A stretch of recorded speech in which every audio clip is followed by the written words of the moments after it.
Middle class व्यक्ती हीच का ट्रॅप मध्ये असते? अप्पर क्लास लोकांवरती कुठला ट्रॅप नसू शकतो का? तर त्याचं ऍक्च्युअली उत्तर मिडल क्लास लोकच ट्रॅप मध्ये आहेत असंच मिळतं. मिडल क्लास व्यक्ती पैसे तर कमवतोय पण लिमिटेड कमवतोय. एका मिडल क्लास व्यक्तीला श्रीमंत पण व्हायचंय पण मग त्याच्याकडे कुठला प्लॅनच नाहीये श्रीमंत होण्यासाठी. आणि एकदा फॅमिली बनली की मग तेव्हा आपण सगळ्यांच्या तोंडून एकच वाक्य ऐकतो की सॅलरी पुरत नाही. जिथं तुम्ही थोड्याशा रिस्क घेतल्या पाहिजेत त्या वयामध्ये तुम्ही स्टेबिलिटी चेस करताय. आता ती सॅलरी क्रेडिट होण्यासाठी कंपनी त्याला एक झिरो बॅलन्स अकाउंट पण देते कुठल्याही एका प्रायव्हेट बँकेचं. आणि त्या अकाउंट सोबत बँक काय करते तर तुमच्या हातामध्ये एक क्रेडिट कार्ड देते. 2019 मध्ये दुष्काळ आला मराठवाड्यातल्या काही ठिकाणी, म्हणजे आमच्या लातूर सारख्या भागांमध्ये तर ट्रेनने पाणी द्यायला लागलं. भारतामध्ये जवळपास 140 करोड पेक्षा जास्त लोक राहतात. 1.5% पेक्षा पण कमी लोक आहेत ज्यांच्याकडे ऍटलीस्ट एक इन्शुरन्स आहे. तर बहुतेकदा आपण ही गोष्ट बघतो त्या वाईफची सॅलरी घरातला पुरुष मॅनेज करत असतो. तर ऍक्च्युअली हे व्हायला नको. जी मोठी लोक असतात ना ते टॅक्स प्लॅनिंग खूप व्यवस्थितपणे करतात. आता पुढची येणारी काही वर्ष ही भारताची आहेत. भारतामध्ये प्रचंड मोठ्या आर्थिक घडामोडी घडणार आहेत.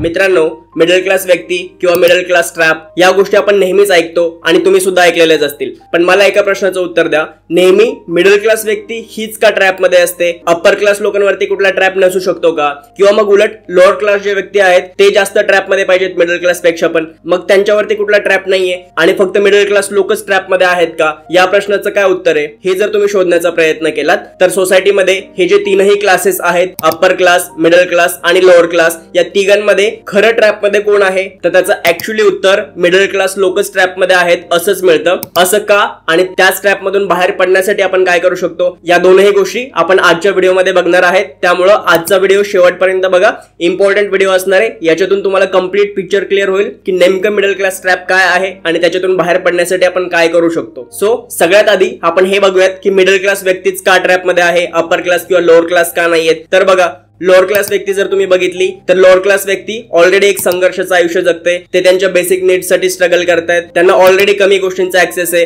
आणि त्यांचे ऍस्पिरेशन्स पण लोच आहेत. त्यांना खूप जास्त काही पाहिजे आता लगेच असं त्यांचं काय नाहीये. त्यामुळं एक लोअर क्लास व्यक्ती आता ज्या स्टेजवरती आहे ना त्याच्यापेक्षा अजून खाली जाण्याची पॉसिबिलिटी ऑलरेडी कमी आहे. ते एकतर मूव्ह होऊ शकतात मिडल क्लास लोकांमध्ये किंवा मग अप्पर क्लास लोकांमध्ये. लोअर क्लासच्या खाली जाण्याची त्यांची पॉसिबिलिटी ऑलरेडी कमी आहे. त्यामुळं फायनान्शियली लोअर क्लास व्यक्ती जे आहे ना, आणि या सगळ्या गोष्टी आपण फायनान्शियलीच बोलतोय, त्यामुळे तो ट्रॅप मध्ये नाहीये. आता या उलट अप्पर क्लास लोकांचं जर आपण बघितलं, ते इनफ पैसे कमवतात, त्यांच्याकडे मल्टिपल रेव्हेन्यू सोर्सेस आहेत आणि त्या पैशातून त्यांनी त्यांच्या स्वतःसाठी असेट पण क्रिएट केलेत. ते लक्झरी लाईफ जगतात. त्यांच्याकडे घर आहेत, उलट मल्टिपल घर आहेत, गाड्या आहेत, बंगले आहेत, जमिनी आहेत, बिझनेस आहेत. अशा सगळ्या गोष्टीतून त्यांना इन्कम मिळत असतं. त्यामुळे असेट्स आहेत, कम्फर्ट आहे आणि सगळ्यात महत्वाची गोष्ट म्हणजे त्यांच्याकडे आहे नेटवर्क, ज्या नेटवर्कचा वापर करून त्यांची कामं पटापट होतात. त्यामुळे फायनान्शियली अप्पर क्लास लोक पण ट्रॅप मध्ये आहेत असं आपण म्हणू शकत नाही. पण जी मिडल क्लास लोक आहेत त्यांचं काय? ते ऍक्च्युअली ट्रॅप मध्ये आहेत. त्याचं कारण मी तुम्हाला सांगतो. मिडल क्लास व्यक्ती पैसे तर कमवतोय पण लिमिटेड कमवतोय,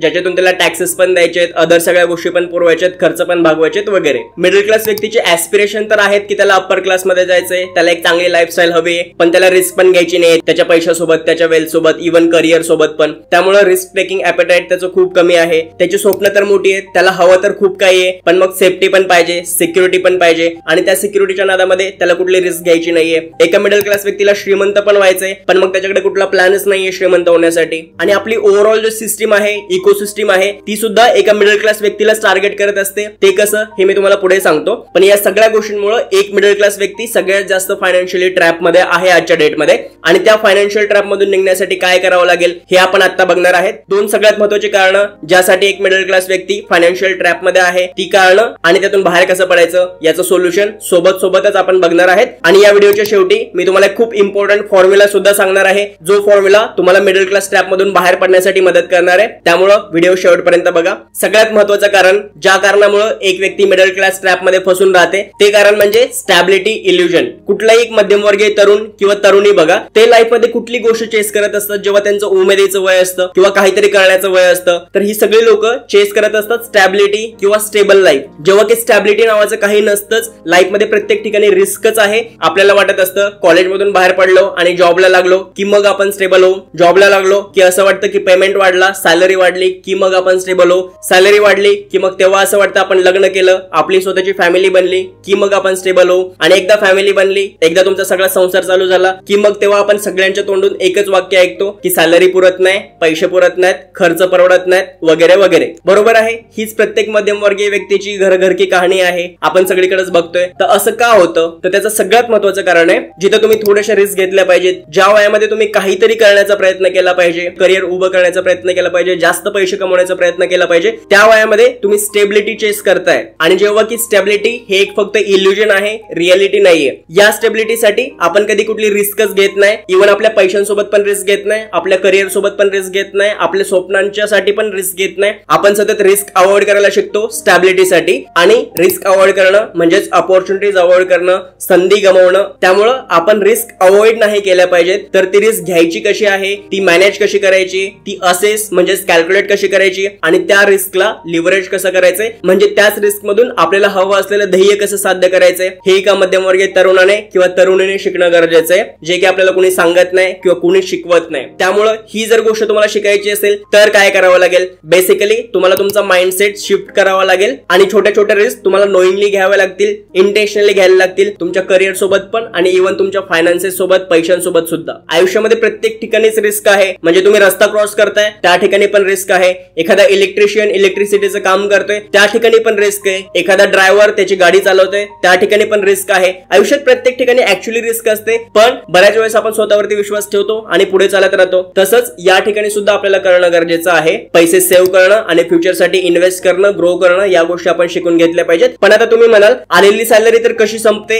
हेच आम्हाला कळत नाही, तर मग पैशांसोबत रिस्क कुठून घेणार आणि ते इन्व्हेस्ट कुठून करणार, ग्रो कुठून करणार? हा व्हॅलिड क्वेश्चन आहे. तर इथं तुम्हाला काय करायचंय, तुमच्या लाईफस्टाईलकडे लक्ष द्यायचंय. आज कुणी पण जर एखादा मध्यमवर्गीय तरुण तरुणी जो एक डिसेंट जॉब करतोय, एक डिसेंट सॅलरी कमवतोय, त्याच्याकडे जर तुम्ही बघाल, त्याच्या स्पेंडिंग हॅबिट, खर्च करण्याच्या सवयी जर तुम्ही बघाल, तर ते त्यांच्या हातात आलेले पैसे कशा पद्धतीने खर्च करतात. एक तर त्यांना 2-3 हजार रुपयाचे इयरफोन्स पाहिजे असतात, 4-5 हजार रुपयांच्या वरचा शूज पाहिजे असतो, 60-70 हजार रुपयांचा मिनिमम मोबाईल पाहिजे असतो, जेव्हा की 20-25 हजार रुपयांचा मोबाईल पण त्यांचं तेवढं काम करू शकतो जेवढी त्यांची रिक्वायरमेंट आहे. किंवा कुठली एखादी गोष्ट पाहिजे असेल तर ती त्यांना ब्रँडेड पाहिजे. आपल्याला बऱ्याच वेळेस असं वाटतं की जास्त पैसे देऊन एखादी गोष्ट खरेदी करणं म्हणजे चांगली गोष्ट खरेदी करणं. या सगळ्या गोष्टी का होतात माहितीये का? तर इंटरनेटवरती जे इन्फ्लुएन्सर्स आहेत किंवा ज्या ऍडव्हर्टाइजमेंट्स आपण टीव्हीवरती बघतो, ह्याच्यातनं असा माइंडसेट आपला तयार होत असतो आणि आपल्या स्पेंडिंग हॅबिट बिघडतात. तो प्रत्येक व्यक्तीचा वैयक्तिक प्रश्न जरी असला तर त्याच्यातून स्पेंडिंग हॅबिट बिघडते, बजेट बिघडतं. इतकंच नाही तर आपली ओव्हरऑल जी सिस्टीम आहे, इकोसिस्टीम आहे, ती सुद्धा मिडल क्लास व्यक्तीला कसं ट्रॅप करते, जे मी वरती मेन्शन केलं होतं की मी तुम्हाला सांगेन म्हणून. तर बघा, एक मिडल क्लास व्यक्ती असते जी एक डिसेंट जॉब करते आणि कंपनी त्याला एक सॅलरी देते, बरोबर आहे. आता ती सॅलरी क्रेडिट होण्यासाठी कंपनी त्याला एक 0 बॅलन्स अकाउंट पण देते कुठल्याही एका प्रायव्हेट बँकेचं. आणि त्या अकाउंट सोबत बँक काय करते, तर तुमच्या हातामध्ये एक क्रेडिट कार्ड देते ज्याला एक डिसेंट लिमिट असते, क्रेडिट लिमिट. आणि त्यातून काय होतं, तर अगदी सुरुवातीपासूनच तुम्ही जेवढं कमवताय ना त्याच्यापेक्षा जास्त ऍडिशनल क्रेडिट कार्ड असतं तुमच्याकडे, आभासी पैसा असतो. आणि मग आपण काय करतो, तर जेवढं कमवतो त्याच्यापेक्षा जास्त खर्च करतो, क्रेडिट कार्ड स्वाईप करतो आणि आपल्याला हव्या असलेल्या वस्तू विकत घेतो आणि कधी कधी नको असलेल्या वस्तू पण विकत घेतो. आणि मग क्रेडिट कार्डची बिल पे करत प्रत्येक महिन्याचा पेमेंट आपला तसंच जातो. ते होतं. आणि त्यानंतर आपल्याला कंझ्युमर लाईफस्टाईल प्रमोट केली जाते, भरभरून ऍडव्हर्टाईज दाखवल्या जातात, सेल लावले जातात, डिस्काउंटच्या नावाखाली ओरिजिनल प्राइस वरतीच गोष्टी विकल्या जातात, डबल टॅक्स लावून, डबल प्राइसच्या टॅक्स लावून. आणि अशा सगळ्या गोष्टी मिडल क्लास व्यक्तीला स्पेशली टार्गेट करण्यासाठीच बनवलेल्या असतात. अपर क्लास लोक जरी ह्या गोष्टींवरती खर्च करत असले, त्यांच्याकडे फायनान्शियल गोष्टींचं नॉलेज असतं किंवा फार तर त्यांच्याकडे इतके पैसे असतात की त्यांनी या सगळ्या गोष्टींवरती खर्च केला तरी त्यांना काही फरक पडत नाही. मग फसतं कोण, तर मिडल क्लास व्यक्ती. जर का तुम्हाला या ट्रॅप मधून बाहेर पडायचं असेल तर सगळ्यात इम्पॉर्टंट गोष्ट काय करायची माहितीये का, जेव्हा आपली सॅलरी येते तर त्यातून सगळ्यात पहिल्यांदा सेव्ह करायचे पैसे. तुमचा जो काय SIP असेल, म्युच्युअल फंड असेल किंवा तुम्ही जिथं कुठे सेव्ह करताय ना आता, ती सगळ्यात पहिल्यांदा करायचंय. आणि त्यानंतर आपल्या गरजांवरती खर्च करायचाय आणि मग आपल्या वॉन्ट्स अँड डिझायर्स वरती जायचंय. ज्या काही गोष्टी आपल्याला खरेदी करायच्या आहेत, ज्या काही खरेदी करण्याची इच्छा आहे, त्या गोष्टींसाठी जेवढे पैसे उरतील तेवढ्यातूनच आपल्याला त्या गोष्टी करायच्या आहेत. आता आपण काय करतो, याच्या अगदी उलट करतो. जेव्हा आपली सॅलरी येते तेव्हा आपण सगळ्यात पहिल्यांदा क्रेडिट कार्डचे बिल पे करतो, कारण आपल्या ज्या वॉन्ट्स अँड डिझायर्स आहेत, आपल्या ज्या इच्छा आहेत, त्याच्यासाठी आपण क्रेडिट कार्डवरनं खर्च केलेला असतो. आणि त्यानंतर आपल्या ज्या नीड्स आहेत किंवा गरजा आहेत, जसं घराचा रेंट आहे, इलेक्ट्रिसिटी बिल आहे किंवा बाकी काही गोष्टींचे तुमचे खर्च आहेत डे टू डे लाईफ मधले, जे की नेसेसरी आहेत, तुम्ही ते चुकवू शकत नाही, अशा गोष्टींवरती खर्च करतो. आणि मग सेव्हिंग करण्यासाठी किंवा इन्व्हेस्ट करण्यासाठी तोपर्यंत आपल्याकडे काही उरतच नाही, त्यामुळे सेव्हिंग करण्याचा काही प्रश्नच येत नाही. तर हे करायचं नाहीये. तुम्हाला मिडल क्लास ट्रॅप मधून बाहेर पडण्याची सगळ्यात पहिली स्टेप हीच आहे. जेव्हा केव्हा तुमच्या हातामध्ये पैसे येतील, सॅलरी येईल, तर त्याच्यातून सगळ्यात पहिल्यांदा जी काय मिनिमम 20% अमाऊंट आहे ती आधी सेव्ह करा, इन्व्हेस्ट करा आणि मग उरलेले जे 80% तुमच्याकडे पैसे आहेत त्या 80% पैशांमधून तुमचे खर्च करा. त्यातून 50% गरजांवरती आणि 30% वॉन्ट्स अँड डिझायर्स वरती. हा तर तुम्हाला 50-30-20 फॉर्म्युला ऑलरेडी माहिती आहे. तर या पद्धतीने तुमचे पैसे स्पेंड करा. ही झाली स्टॅबिलिटी इल्युजन मधून बाहेर पडण्याची प्रोसेस. जर का तुम्ही उदाहरण बघाल तर संदीप माहेश्वरी सर जेव्हा फोटोग्राफीचा बिझनेस करायचे त्यातून त्यांनी पैसे कमवले, थोडेफार पैसे सेव्ह केले, फोटोग्राफीचा कोर्स केला आणि त्यानंतर त्यांनी त्यांचा बिझनेस उभा केला. इव्हन अमन गुप्ता, पियुष बन्सल या लोकांकडे पण जर तुम्ही कधी बघितलं तर ज्यावेळेस ते लोक जॉब करत होते त्यावेळेस त्यांनी त्यांची कंप्लीट सॅलरी कधीच खर्च केली नाही, तर उलट त्याच्यातनं जेवढे शक्य आहेत तेवढे पैसे सेव्ह करून ठेवले, इन्व्हेस्ट केले, ग्रो केले आणि मग जेव्हा त्यांनी बिझनेस करण्याचा विचार केला तेव्हा त्यांच्याकडे ऍटलीस्ट एक बॅकअप होतं. त्यांची फॅमिली चालू शकते, तिथं डिस्टर्बन्स येणार नाही. 2-3 वर्ष त्यांनी जरी नाही कमवलं तरी पण त्यांच्याकडे इनफ फंड्स होते आणि म्हणून ते रिस्क घेऊ शकले. अशा पद्धतीने तुम्हाला पण सेव्ह आणि इन्व्हेस्ट करण्याची हॅबिट लावून घ्यायला लागेल आधीपासूनच, अगदी सुरुवातीपासून. आणि आता दुसरं कारण ज्यामुळे एखादी व्यक्ती नेहमीच मिडल क्लास ट्रॅप मध्ये फसून राहू शकते ते म्हणजे शॉर्ट विजन सिंड्रोम. म्हणजे काय तर अगदी जवळचा बघण्याचा प्रयत्न करणं किंवा लॉंग टर्म ध्येयच नसणं. तुम्ही बघा कधीही एखादी मिडल क्लास व्यक्ती असते ना तर त्याच्याकडे लॉंग टर्म विजन नसतं. त्याला पुढच्या 5 वर्षांमध्ये काय करायचंय, 10 वर्षांमध्ये आपल्याला किती पैसे कमवायचे आणि त्यानुसार आता किती इन्व्हेस्ट केले पाहिजे, कशा पद्धतीने केले पाहिजेत या गोष्टींविषयी कुठे क्लॅरिटीच नसते. त्यामुळे आता काय हवंय मला, या महिन्यामध्ये काय खरेदी करायचंय आणि लगेच पैसे स्पेंड कसे करायचे या गोष्टींवरती त्यांचा जास्त भर असतो. त्यांच्याकडे पुढच्या 5 वर्षांचा, 10 वर्षांचा, 15 वर्षांचा एक क्लिअर प्लॅन नसतो, क्लिअर विजन नसतं आणि त्यामुळं ही गोष्ट तुम्हाला नेहमीच मिडल क्लास राहण्यासाठी आणि त्या ट्रॅप मध्ये फसण्यासाठी कारणीभूत ठरत असते. आता इथं काय करायला लागणार तुम्हाला, या ट्रॅप मधून जर बाहेर पडायचंय तर मी तुम्हाला जसं वरती सांगितलं की तुमच्या स्पेंडिंग हॅबिट बदला. सॅलरी आल्यानंतर सगळ्यात पहिल्यांदा सेव्ह करा, त्यानंतर गरजांवरती खर्च करा आणि त्यानंतर मग तुमच्या वॉन्ट्स अँड डिझायर्स वरती म्हणजे ज्या तुमच्या इच्छा आणि अपेक्षा आहेत त्याच्यावरती खर्च करा. ओके, तर ही हॅबिट तुम्ही बदलली. आता तुम्ही जे पैसे सेव्ह करताय ना त्याची मॅनेजमेंट कशी करायची, जे मी तुम्हाला सांगितलं होतं की सॅलरीच्या 20% मिनिमम सेव्ह करा. त्या पैशांसोबत सगळ्यात पहिल्यांदा काय करायचंय तर सगळ्यात पहिलं तुमच्या लाईफ मधल्या रिस्क मॅनेज करायच्यात आणि त्यानंतर तुमच्या फ्युचरसाठी इन्व्हेस्ट करायचंय. तर रिस्क मॅनेज करताना कुठल्या रिस्क आपल्या आयुष्यामध्ये येऊ शकतात ज्याच्याविषयी मिडल क्लास व्यक्ती कधीच काळजी करत नाही किंवा त्या गोष्टींचं तेवढं टेन्शनही घेत नाही. तर अशा रिस्क आपल्या लाईफ मध्ये काय होऊ शकतात. सगळ्यात पहिली गोष्ट होऊ शकते एखादी इमर्जन्सी सिच्युएशन येऊ शकते. मेडिकलची रिस्क म्हणजेच हेल्थची रिस्क असू शकते आणि त्यानंतर तुमच्या लाईफची रिस्क असू शकते की जर तुम्हाला काही झालं तर तुमची फॅमिली आर्थिकदृष्ट्या उघड्यावरती पडेल. तर इमर्जन्सी सिच्युएशन काय असेल, एक तर तुमची काही पर्सनल इमर्जन्सी असू शकते, जसं तुमचा ऍक्सिडेंट झाला आणि तुम्हाला 3-4 महिन्यांची बेड रेस्ट घ्यायला लागली किंवा आता जे सगळे ले ऑफचे वारे चालू आहेत त्या ले ऑफ मध्ये तुमचा नंबर लागला आणि पुढचे 6 महिने तुम्हाला जॉब नाही भेटला. अशी कुठली जर इमर्जन्सी सिच्युएशन आली तर त्या इमर्जन्सी सिच्युएशन साठी तुम्हाला 6 ते 12 महिन्यांचा इमर्जन्सी फंड मिनिमम कलेक्ट करून ठेवणं गरजेचं आहे आधीच. आणि त्यानंतर एखादी नॅशनल इमर्जन्सी पण येऊ शकते. जर उदाहरणच तुम्हाला बघायचे 1984 साली गॅस गळतीची दुर्घटना झाली होती, त्यानंतर 2004 मध्ये सुनामी आला होता, 2005 मध्ये मुंबईमध्ये एवढा मोठा महापूर आला होता, त्यावेळेस मी मुंबईमध्येच होतो त्यामुळे ती गोष्ट मी रिअल मध्ये एक्सपिरियन्स केलेली आहे की लोकांचे आयुष्य किती विस्कळीत झाले होती. त्यानंतर 2008 मध्ये मुंबईवरती दहशतवादी हल्ला झाला, 2019 मध्ये दुष्काळ आला, मराठवाड्यातल्या काही ठिकाणी म्हणजे आमच्या लातूर सारख्या भागांमध्ये तर ट्रेनने पाणी द्यायला लागलं, त्या दुष्काळाने सुद्धा बऱ्याचशा लाईफ अफेक्ट झाल्या. आणि मग जगात सगळ्यात मोठी महामारी जी आपण सगळ्यांनी बघितली ती कोरोना महामारी आली. या सगळ्या होत्या नॅशनल इमर्जन्सीज ज्याच्यामध्ये खूप लोकांचं आयुष्य विस्कळीत होतं, खूप लोकांचा पैसा वाया जातो आणि भरमसाठ नुकसान होतं, मुख्यत्वे मिडल क्लास लोकांचं. बरोबर आहे. अशा इमर्जन्सीच्या वेळी सुद्धा तुमच्याकडे एक इमर्जन्सी फंड असणं ही खूप इम्पॉर्टंट गोष्ट आहे. त्यानंतर येऊ शकते तुमच्या हेल्थची रिस्क. भारतामध्ये जवळपास 140 करोड पेक्षा जास्त लोक राहतात आणि या 140 करोड लोकांपैकी 1.5% पेक्षा पण कमी लोक आहेत ज्यांच्याकडे ऍटलीस्ट एक इन्शुरन्स आहे, हेल्थ इन्शुरन्स किंवा लाईफ इन्शुरन्स याच्यापैकी. त्यामुळे आपलं जे इन्शुरन्स विषयीचं अज्ञान आहे ना ही खूप मोठी धोकादायक गोष्ट आहे. तुम्हाला जर का हे शॉर्ट विजन सिंड्रोम मधून बाहेर पडायचं असेल आणि लॉंग टर्मचा विचार करायचा असेल, तुमची फॅमिली आणि तुमची स्वतःची फायनान्शियल लाईफ जर सिक्युअर करायची असेल ना तर तुमच्याकडे एक हेल्थ इन्शुरन्स असला पाहिजे. रादर तुमच्या पूर्ण फॅमिलीचा हेल्थ इन्शुरन्स असला पाहिजे, त्यानंतर तुमचा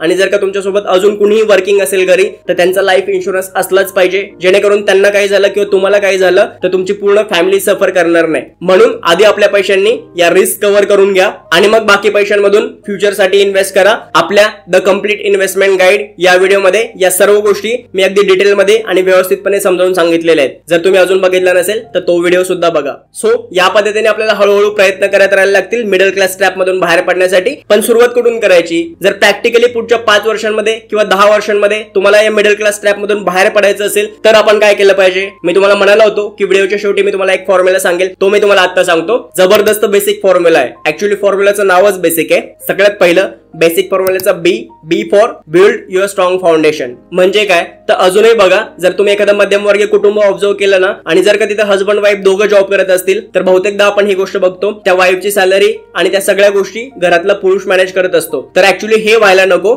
इव्हन आपल्या घरातली स्त्री सुद्धा आर्थिकदृष्ट्या साक्षर झाली पाहिजे. तिलाही माहिती पाहिजे की पैशांसोबत काय करायचंय, कशा पद्धतीने करायचे, कुठे इन्व्हेस्ट करायचे, कधी करायचे, आपण ऍक्च्युली इन्शुअर्ड आहे का, आपल्याकडे हेल्थ इन्शुरन्स आहे का, लाईफ इन्शुरन्स आहे का, असेल तर तो कितीचा आहे, कुठल्या कंपनीचा आहे, त्याच्या टर्म्स अँड कंडिशन्स काय, या गोष्टी तुमच्या घरामध्ये तुमच्या फॅमिलीमध्ये डिस्कस झाल्या पाहिजेत. जेव्हा तुमची मुलं मोठी होतील त्यांना पण एक अंडरस्टँडिंग येईल, समज येईल आर्थिक गोष्टींची, तेव्हा त्यांना सुद्धा या गोष्टींची माहिती पाहिजे, जेणेकरून तुमच्या फॅमिलीचं जे बेसिक फाउंडेशन आहे आर्थिक साक्षरतेच्या दृष्टिकोनातून तुमचं फाउंडेशन स्ट्रॉंग होऊ शकेल, तुमच्या फॅमिलीचं फाउंडेशन स्ट्रॉंग होऊ शकेल. त्यानंतर A for access to financial services. Financial services कुठल्या कुठल्या आहेत, जसं की क्रेडिट कार्ड आहे, सेव्हिंग अकाउंट आहे, तुम्ही फिक्स डिपॉझिट करत असाल तर ते आहे, तुम्ही जर स्टॉक मार्केटमध्ये इन्व्हेस्ट करत असाल तर ते डीमॅट अकाउंट आहे, ट्रेडिंग अकाउंट आहे. या सगळ्या गोष्टींचा ऍक्सेस जो आहे ना तो तुमच्या फॅमिलीकडे पण पाहिजे. तुम्ही आणि तुमचा पार्टनर जर कमवत असाल तर दोघांचे पण अकाउंट वेगवेगळे ठेवा. इव्हन दोघांचे इन्व्हेस्टमेंट ज्या आहेत ना त्या सुद्धा वेगवेगळ्या ठेवा. स्ट्रॅटेजी बसून एकत्रच करा. इन्व्हेस्टमेंट वेगवेगळ्या ठेवा. तुमच्या नावाने तुमची इन्व्हेस्टमेंट करा, त्यांच्या नावाने त्यांची इन्व्हेस्टमेंट असू द्या. क्रेडिट कार्ड मॅनेज कसे करायचे, डीमॅट अकाउंट कुठून काढायचंय, कधी काढायचंय, कशा पद्धतीने काढायचंय, या सगळ्या गोष्टींचा नॉलेज आणि ऍक्सेस तुमच्या दोघांकडे रॅदर तुमच्या पूर्ण फॅमिलीकडे असलं पाहिजे. त्यानंतर S for secure your future.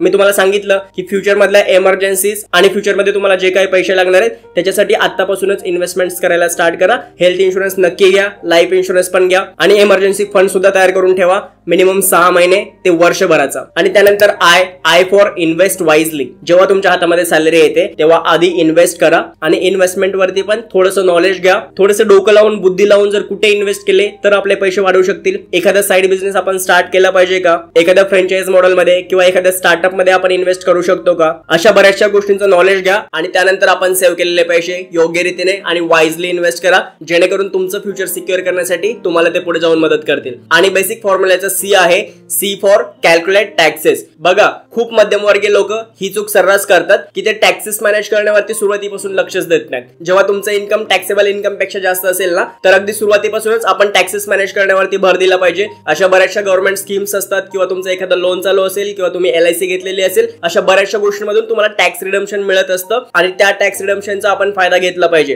जी मोठी लोक असतात ना ते टॅक्स प्लॅनिंग खूप व्यवस्थितपणे करतात. जर तुम्ही कधी लक्ष दिलं तर ते जे गाडी वापरतात ना ती गाडी पण ते स्वतःच्या नावावरती घेत नाहीत तर कंपनीच्या नावावरती घेतात, जेणेकरून त्याचे पेट्रोल आणि डिझेलचे जे एक्सपेन्सेस आहेत ना ते पण कंपनीच्या नावावर लावता येतील आणि तिकडून टॅक्स वाचवता येईल. त्यामुळेच आपण सुद्धा कमीत कमी टॅक्स कसा भरता येईल या गोष्टीकडे आधीपासून लक्ष दिलं पाहिजे आणि आपली त्या पद्धतीने टॅक्स प्लॅनिंग केली पाहिजे. आता मला मान्य आहे की आपण पे केलेल्या टॅक्सेस वरूनच देश चालतो, त्यामुळे टॅक्स चोरी करा असं मी म्हणत नाहीये तुम्हाला, तर इन्कम टॅक्स कमीत कमी फील केला पाहिजे. एनिवे आपण GST वगैरे गुड्स अँड सर्व्हिस टॅक्स किंवा अदर काही टॅक्सेस असतात, पेट्रोल डिझेल वरती टॅक्सेस असतात, या सगळ्या गोष्टींचे टॅक्सेस गव्हर्नमेंटला पे करतोच आहे. पण इन्कम टॅक्स मधून जास्तीत जास्त पैसे आपण वाचवण्याचा प्रयत्न केला पाहिजे आणि तीच शहाणपणाची गोष्ट आहे. तर हा होता बेसिक फॉर्म्युला, ज्या फॉर्म्युलाचा यूज करून पुढच्या 5 ते 10 वर्षांमध्ये या मिडल क्लास ट्रॅप मधून बाहेर पडू शकता. बघा, एका रिपोर्टनुसार भारतामध्ये 76% लोकांच्या बेसिक फायनान्शियल कन्सेप्ट अजून क्लिअर नाहीत. त्यांना इव्हन हे पण माहिती नाही की आपल्या हातामध्ये सॅलरी आल्यानंतर त्याचं बजेटिंग कसं करायचं, त्याची प्लॅनिंग कशी करायची, कुठल्या गोष्टींसाठी किती खर्च करायचे, कुठल्या गोष्टींसाठी खर्च नाही करायचे, किती पैसे सेव्ह करायचे, या बेसिक फायनान्शियल गोष्टी पण त्यांना माहिती नाहीत.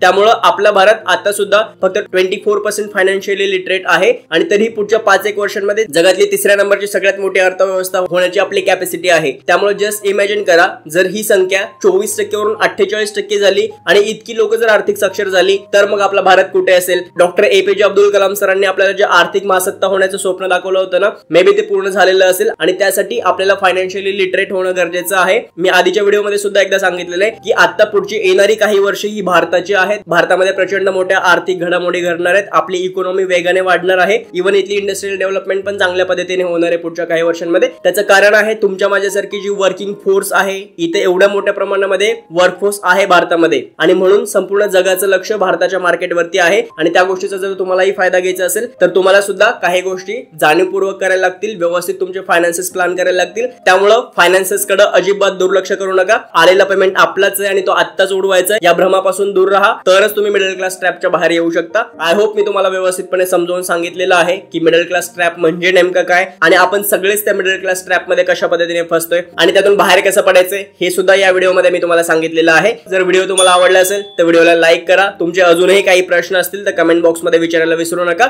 आणि हा व्हिडिओ तुमच्या सगळ्या मित्रांसोबत शेअर करा. अशाच माहितीपूर्ण आणि महत्त्वाच्या व्हिडिओंसाठी आपल्या चॅनलला सबस्क्राईब करायला विसरू नका. आपण भेटूयात पुन्हा पुढच्या व्हिडिओमध्ये. तोपर्यंत आपली आणि आपल्या सगळ्या माणसांची काळजी घ्या. दिस इज सूरज तिटे सायनिंग ऑफ.